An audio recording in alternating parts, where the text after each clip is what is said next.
Pero sa palagi mo, na-meet mo na ang Prince Charming. Feeling ko naman. Sana. Talaga. Sana.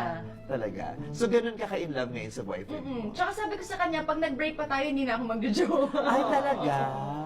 Oo. Kasi parang, ewan ko, parang, kung hindi pa siya yun, feeling ko kasi sobrang, sobrang okay na siya na, para sa akin hindi man siya perfect, alam mo yun, pero para sa akin, sobrang okay na siya, perfect na siya for me. Nag-decide ka na sa kanya. Kasi, di ba, ganun daw yun, yung,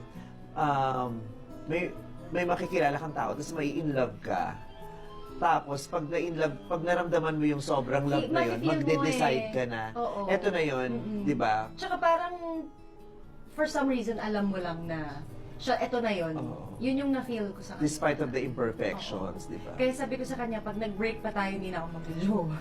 Kasi ayoko na. Parang, for me, parang hirap makahanap ng katulad niya.